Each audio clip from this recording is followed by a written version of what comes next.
प्रेम से बोलो सच्चे दरबार की जय, शंकर भगवान की जय, कार्तिक गणेश की जय, राम चारों भैया की जय। चलिए गुरु बहिना, बड़ा सुंदर देखी एगो हम होली के कथा लेके आई बनी। बड़ा दर्द भरी कथा बा गुरु बहिना। आशा ना हमारा पूरा विश्वास बा कि जैसे हर मार गुरु बहिना लोग हर कथा के हर भजन के सुन के अपन दुलार प्यार आशीर्वाद दी ले जा, वैसे ही यहू कथा पर देव जा। एगो सौतेली माँ होली के दिने कैसे अपना बेटी के गरम तेल से जरौले बाड़ी ये गुरु बहिना कथा के माध्यम से सुने के मिली। और शंकर भगवान के सच्चा भक्त हो खब जा तो शुरू से लास्ट ले सुनब जा। भगवान भोलेनाथ के कथा कहानी भजन आरती अधूरा में ना छोड़े के चाहिए गुरु बहिना। तो चली बड़ा सुंदर एगो कथा लेके आई बनी। ए गुरु बहिना, एगो गांव में एगो हमनी ऐसा शिष्या बाड़ी, बड़ा भोले बाबा से प्रेम बा भाव बा। बेचारी भले अपने नाखस बेरा से कुबेरा हो जा, लेकिन भोले बाबा के भजन भाव में लागो रहस। एक गुरु बहिना पूजा पाठ करत रही। कुछ दिन के बाद बेचारी के शादी ब्याह भइल, अपना घरे गईली। उनकर पति मजदूरा आदमी कहीं से मजदूरी करके आवस, तै शिष्या कहस किए जी देखी भोले बाबा के एक लोटा जल अपना शरीर पर गिरा के भोले बाबा के कम से कम गोड़ लागी, एगो अगरबत्ती धरानी पूजा कैला से कबो आदमी के धन के कमी ना होला। एक बहिना भगवान भोलेनाथ भी परीक्षा लेने। दोनों पति पत्नी भोले बाबा में ध्यान लगावे लागल लो। करते करते कुछ समय जब बीता ले गुरु बहिना बेचारी गर्भवती भइली त हंसी मजाक में सब अपना में बात करेला। ये गुरु बहिना कहत रही अपना पति से एक दिन कि सुनी एगो हम बात कही। उनकर पति कहले कि कहली कि जी हम तो गर्भवती बानी, का जाने भगवान भोलेनाथ अगर जो हमरा के कोनो कष्ट दी हैं आय अगर जो हमें दुनिया से चल जाई तो हमरा बेटा होई चाहे बेटी होई तरौरा पोस पाल दे, लेकिन दूसर शादी ना न करो। कहले कि ऐसा कबो ना हो सकेला, वादा बा तोहरा से कि कबो ना ऐसा हो सकेला। आ शुभ बोला ऐसा बात ना बोले के, लेकिन अगर जो ऐसा बात होइयो जाई तो हम दूसर शादी ना करो। हमार बेटा होई चाहे बेटी होई ओकरे पर अपन जिंदगी गुजार ले। एक गुरु बहिना ई के जानता कि भोले बाबा कहवावत नहीं कि के कहवावत। बेचारी के कुछ समय बीतल एक गुरु बहिना वो बेचारी के लड़की पैदा भइली। आ लड़की पैदा भइली एक गुरु बहिना 2-4-10 दिन के अभी लड़की भइली। तबियत खराब भइल। आदमी कहेला कि भगवान जे के धन देले ओके छप्पर फाड़ के देले, आ जे के ना देले ओकरा के दर के ठोकर खियावेले। एक गुरु बहिना बड़ा सुंदर से हमरा गुरु बहिना गावे लो कि ये गुरुजी कैसे कैसे दुनिया चलावे नी हमसे ना बतावे नी। केहू के बेटा पर बेटी, केहू के बेटियों पर बेटी, आ केहू के बाझिनी बना के तड़पावे नी हमसे ना बतावे। भगवान भोलेनाथ केहू के बेटा पर बेटा देता रहे, केहू के बेटी पर बेटी देता रहे, केहू के बाझिन बना के रखता रहे।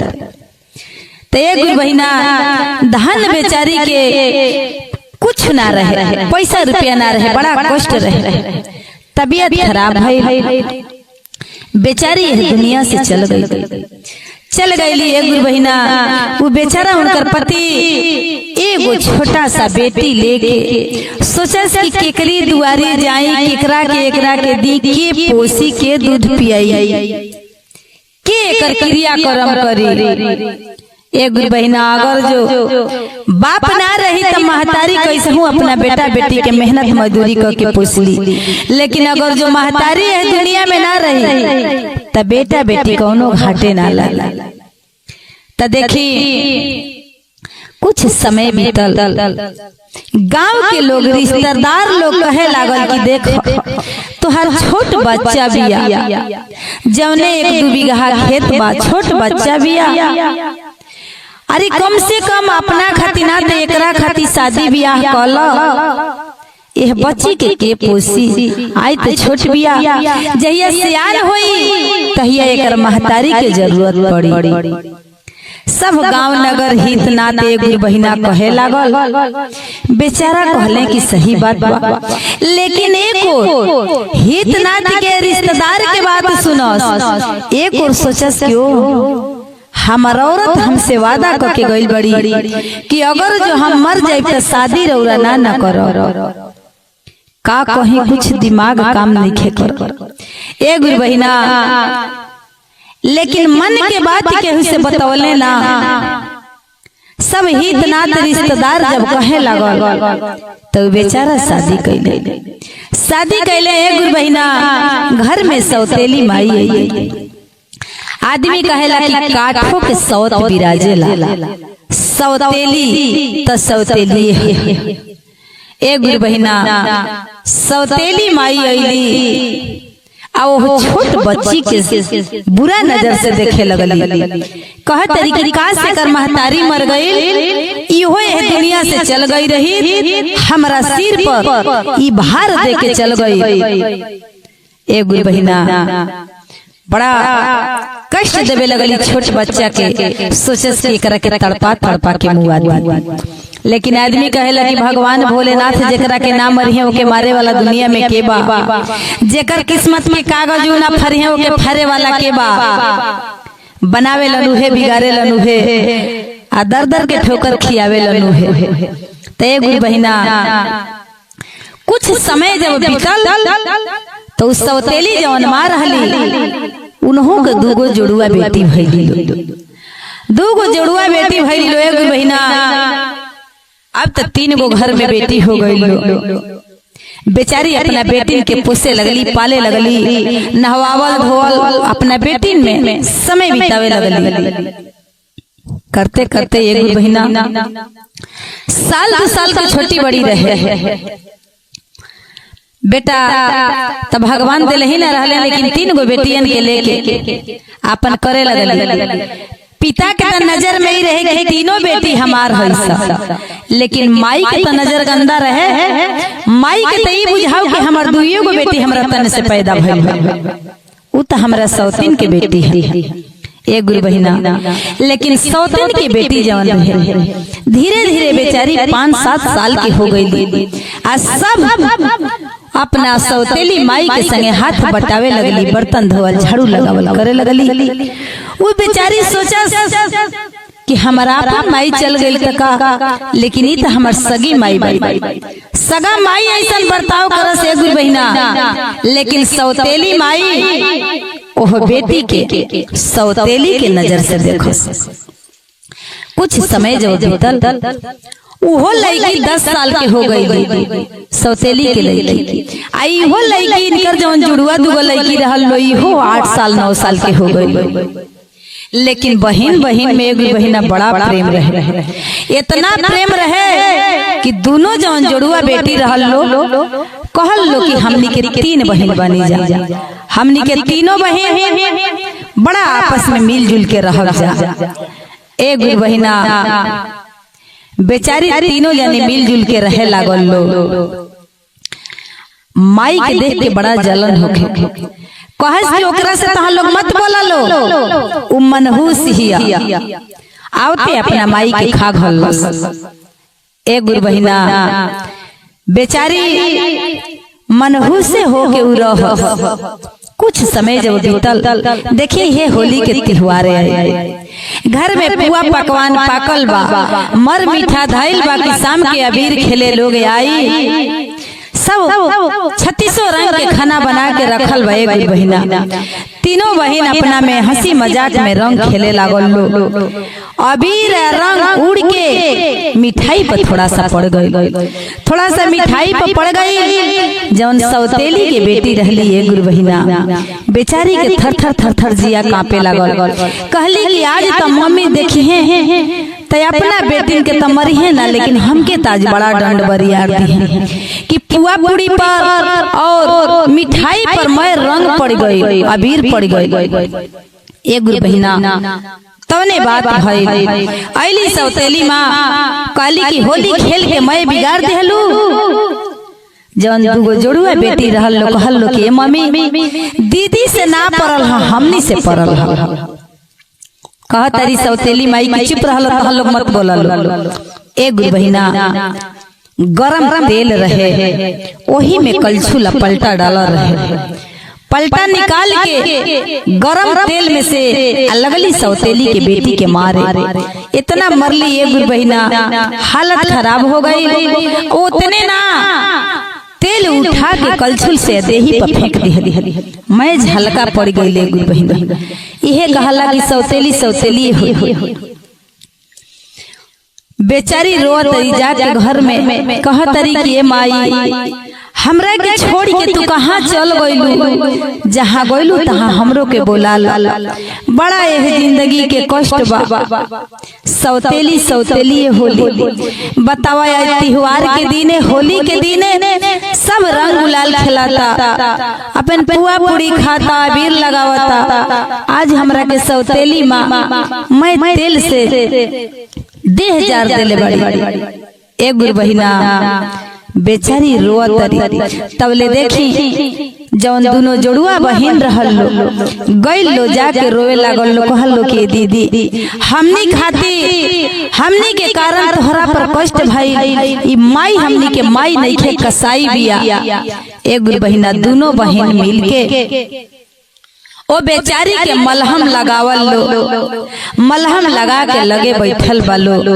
तब तक ले देखी उ मजदूरा जवन बाप रहले तीनों बेटिन के रिश्ता लेके अइले। आया के अपना औरत से कहतरन कि सुना, तीनों बेटिन के बड़ा बढ़िया से रिश्ता लेके आइल बनी और बड़ा अमीर घर से रिश्ता ले आइल बनी। कहतरी सौतेली माँ की तीनों बेटी हमार दूगो बेटिन के अच्छा रिश्ता ढूंढे के चाहिए। जौन सौतेली के लड़की बिया मनहूस, ओकरा के कहीं गरीब घर में करे के बा शादी। एक बहिना बाप तो बापे हम कहले कि तू का कहत, हमरा नजर में तो तीनों हमार बेटी बेटिए बा। काली की अगर जो ऐसा ना करबा तो जहिया तीनों बेटी के घर से डोली निकली तहिया हमारा अर्थी निकली है घर से। एक बहिना इतना बेचारा सुन के थरथराए लगला। कहले कि चला भाई तहरे कहल होई जे के राम ना मरिहे ओके मारे वाला के बा। एक बहिना अपना दोनों बेटिन के बड़ा बढ़िया घर से रिश्ता ले आइल लो, बड़ा बढ़िया घर में शादी कैल लो। ओह बेचारी जौन सौतेली रहली गरीब घर में शादी भई। ते आदमी कहेला कि जेकर काम कोनो बिगड़ेला बिगड़ते जाला, आ जेकर बनेला ओकर बनते जाला। बेचारी के शादी बियाह भइले। गुर बहिना अपना घरे गईली। उनकर मजदूरा आदमी बेचारा कहीं से मजदूरी करके ले आवस, अपन खियावस पियावस परिवार के। आज जवन उ दूगो जोड़ुआ बेटी रहल लो, बड़ा अमीर घर में गइल लो, लेकिन बड़ा अंदर दर्द रहे, कष्ट रहे कि हमनी के अमीर घर में बनी जा, दीदी कैसना घर में बे। माई कसम खियवले रहली वो सौतेली बेटी से कि हमरा बेटिन से कौनो अपन दुख कही हम कि हमरा के कष्ट बा, दुख बा, हम गरीब घर में बनी। हमरे कसम खैबू कि हमरा बेटिन से कौनो अपन गरीबी के बात कहब। काली की ठीक बा माई ना कहब, लेकिन बहिनिन के छोड़ावा मत। बहुत दुलार प्यार हमर बहिन हमके देले बड़ी लोग। काली की आज के बाद से बहिन से मिले के नहीं थे। एक बहिना बेचारी गरीबी में अपना घरे झेले लगली। पति मजदूरा अपन कह के ले आवस, दोनों बेकत पूरा परिवार खास लो पियस लो। भगवान भोलेनाथ के भक्त रहली, पूजा पाठ करस। पति उनकर पूजा पाठ करे लगले। कुछ समय जब बीतल एक बहिना पति एक दिन जात रहले मजदूरी करे, गाड़ी से धक्का लागल। एक बहिना एगो पैर टूट गइल। एगो पैर टूट गइल, बेचारा अपाहिज हो गइले। आदमी यहे कहेला कि जब विपत आवेला तो चारों ओर से आवेला। अपाहिज हो गए। एक बहिना घरे अइले त त एगो लइका एगो लइकी उनको रो रहल औरत रहली ऊ रहले कहले कि बेटा बा बेटी बे परिवार बा मेहनत मजदूरी करत रहनी हम त घर के खर्चा चलत रहला कैसे बेटा बेटी खाई कैसे परिवार खाई बड़ा सोच में पड़ले। उनका औरत रहली एगो बहिना जौन सौतेली माई के रहली कहली कि जी देखी रौरा टेंशन मत करी चिंता मत करी अरे आज ले रौरा कमाईनी खियाईनी परिवार लइका चलैनी रौरा पर कष्ट आई बा त हम कमाई हम मेहनत मजदूरी करब रौरा आराम कर दवाई बीरो करे लगली एगो बहिना और जाके दूसरा के घर में झाड़ू बर्तन करे लगल कहली कि कम से कम झाड़ू बर्तन करो लइका परिवार खाई अपना पति के दवाई बीरो कराई सब मेहनत मजदूरी से करब।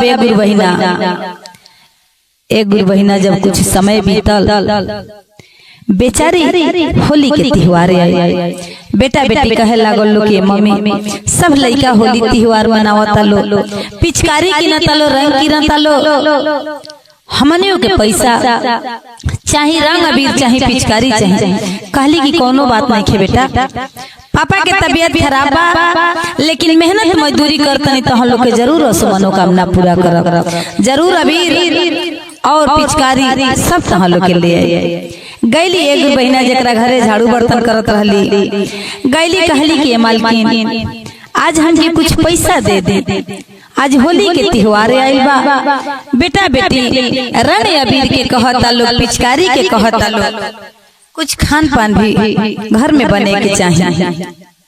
मालकिन 2000 रुपया लेके आईली एक बहिना कहली कि लो हाई 2000 रुपया बा आज के बाद से हमरा घरे काम करे मत हम।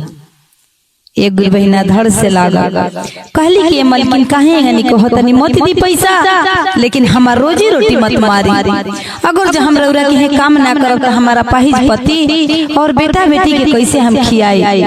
कहली कि इतना से कम पैसा में हम घर और बर्तन माजे वाला झाड़ू लगाए वाला हम जो ही ले ले एकरा से कमे पैसा में आधे पैसा में ताकि काहे खातिर 2000 रुपया देवे जाए। कहली कि मालकिन हमके 1000 रुपया दे लेकिन काम पर से मत हटाई। कहली कि नहीं तार जरूरत नहीं है तू लेके जा। एक बहिना गईली बेचारी लेके होली के त्योहार बा मन मारी के घरे बैठल बड़ी अपना पति से सारी बात बतौली। उनकर पति कहले कि आज अगर जो हम अपाहिज ना भरे थी पैर ना टूट रहे तो तोहरा के इतना कष्ट ना रही कहत तरीकी चली जाए दी कोनो बात ना कष्ट आवेला तो के झेले के चाहिए। एक बहिना मन मार के बेचारी बैठल बड़ी उनकर पति कहले कि का टेंशन में बाड़ू जौने बतौने बनावल जाओ खाइल जा।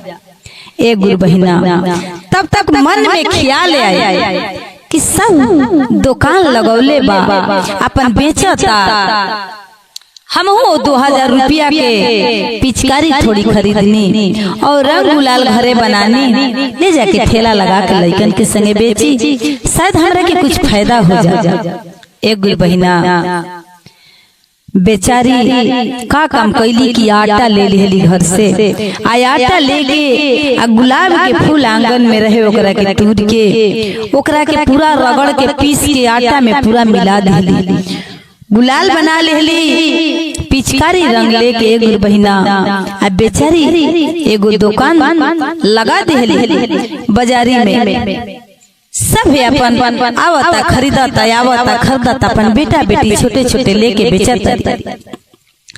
तब तक ले दोनों बहन के दया आयल कहल लो अपना में के दीदी पता ना हमनी के बड़ बहन रहली शादी बियाह भइल कैसना घर में बाड़ी कैसना घर में नहीं खी तनी चल के हमनी के पता लगैती जा बड़ा ढेर दिन बहन के देखले भइल बा चलती जा। कहल लो कि हाँ अमीर घर के बेटी एक बहिना उ बेचारी दोनों बहन 4 चक्का गाड़ी में बैठल लो आ दोनों बहन अपना माई के बतौला के पता पर चल दिहल लो अपना बड़ बहन की है गई तो महतारी गलत पता बतौले रहली ओइजा के लोग कहे लगल कि नहीं एइजा तो ओह नाम के केहू नहीं कहल लो दोनों बहन की पापा से पता पूछल जा। पापा सही बात बताई हैं पापा से पूछल लो, पापा बतैले जब जाता लो तो देखता लो कि हमनी के बहिन ठेला लगा के आ रंग या अबीर पिचकारी बेचते, गरीब लइका फाटल कपड़ा पहन के। दोनों बहिन देखले वालो एक बहिना दोनों बहिन के रोले तो दादा है। कहल लो कि अरे बहिन ई का सारी बात सौतेली बहिन बतौली। एगो बहिना बहिन तुरंते गाड़ी में बैठावल लोगी ले गई लो दोनों लइकन के कपड़ा लाता, बहिन के कपड़ा लाता पूरा बर बाजार कैल लो। कहल लो कि बहिन जौन भी कष्ट होई हमनी से तू कहिया, हमनी के तोहरा खाती बानी जा। माई भले कसाई निकल गई लेकिन हमनी के अपना बहिन के कबो ऐसन गलत ना सोच सके नहीं जा। एगो बहिना सब कह के दिहल लो, बेचारी लेके गईली अपना घर में उहो पुआ पकवान बनौली, गुलाल अबीर लइकन के देहली, पिचकारी देहली, खुशी खुशी त्योहार मनौली। एगो बहिना तब भगवान भोलेनाथ जेकरा के बहिन देस वैसे देस, भगवान भोलेनाथ जेकरा के करस वैसे देस। सब भोले बाबा देखा तनी एगो बहिना बेचारी पुआ पकवान बनावत तरी, ले जाके अपना भोला जी के भोग लगावत तरी, पार्वती मैया के भोग लगावत तरी, कार्तिक गणेश के भोग लगावत तरी। तब हमरा भोला जी प्रसन्न भइल बने, कहले बने क्यों ये बेरा भक्त हमर कितना सकेता बा, इतना गरीबी में भी हमरा के कहां से भोग लगा दिहले। गुरुजी प्रसन्न हो गए। गुरु बहिना इतना धन संपत्ति दे दिहले कि तीनों बहिन एकदम बराबर हो गई लो, लेकिन उस सौतेली माई रह गई। एगो बहिना भगवान भोलेनाथ जे के ना बिगड़िए ओके केहू बिगाड़े वाला दुनिया में नहीं खे। तो चली कबो से तो भगवान भोलेनाथ आँख खोलनी आ वो बेचारी के किस्मत लौटल। तो चलिए एगो बहिना अगर जो हमार कथा अच्छा लागल होई खूब प्रेम से होली के त्योहार पर सुनब जा और लाइक सब्सक्राइब करब जा। प्रेम से बोलो सच्चे दरबार